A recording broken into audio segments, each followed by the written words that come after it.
basically that's does not need any explanation. So her mom chose her name from Poe's poem, The Raven, the rare radiant maiden whom the angels name Lenore.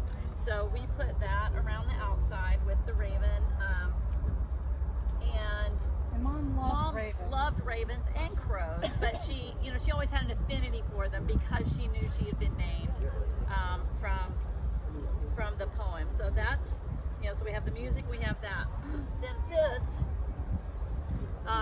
she had always, from the time we were kids, she got it in Germany in the 50s, a little thing framed with this on it, and it's B-A-C-H. So it's Bach. We don't say H, but they do in Germany. It's like be natural or something is the H. And so underneath that on her plaque, it had those notes Bach, and then in German it said the beginning and end of all music. And so, and for her, that was her love, was Bach. And music was from the beginning to the end, the thing that brought her the most joy.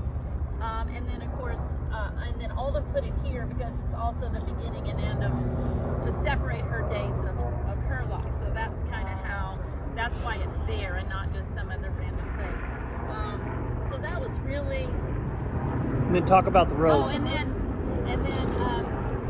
when my mom was a little girl, her father used to tell her she was brown sugar because she was sweet but unrefined.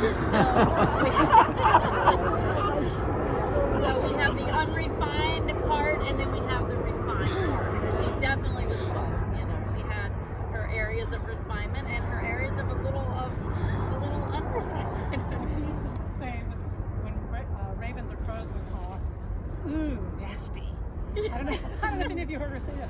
She didn't mean nasty in a foul or vulgar sense, but that was the word she used to mean, rough and raucous and kind of a little vulgar. She resonated with that as well as all the things. Yeah. So, and then anyway, the rose. It took us months to go back and forth and get all this. What were you saying, Mark? The rose. Oh, yeah. Okay, so for her memorial, and all of you were there,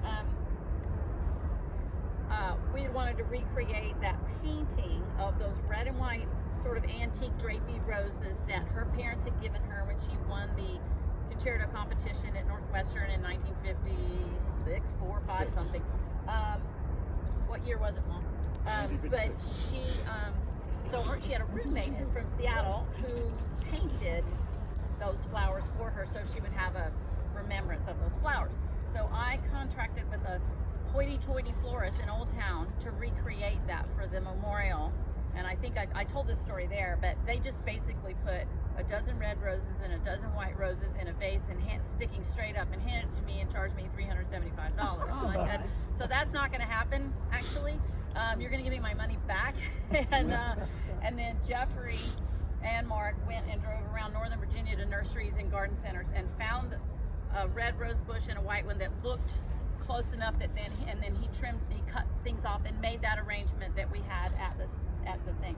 So then we came out here and planted because at Congressional you can do whatever you want with your space. As you can see, all sorts of things. So we planted the red one and the white one, but where they had put the little flags to mark her corners, they weren't real precise with it. So it turns out the white one was kind of on her neighbor's spot over here.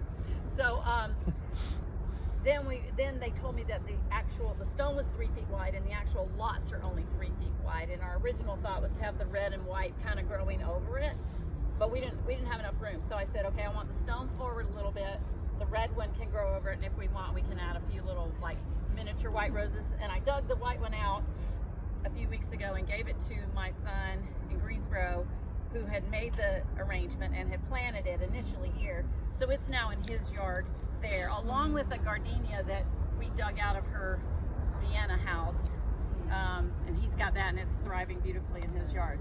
So that's the story. We hope that rose will kind of grow around it. And I want to tell just a brief story about when we planted those rose bushes. That was right after the celebration of life, May after my mom died. And I was videotaping. I've got this video of Jeffrey digging and digging and digging and digging. He wanted to get the hole deep enough for the flowers. And how old was Callum at that time? Spring of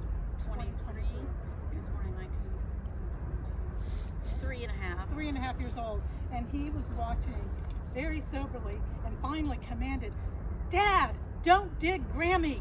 He was sort of horrified by what was happening, and he wasn't sure what the end result was going to be, but he was a little worried about what was transpiring over here. So, can I just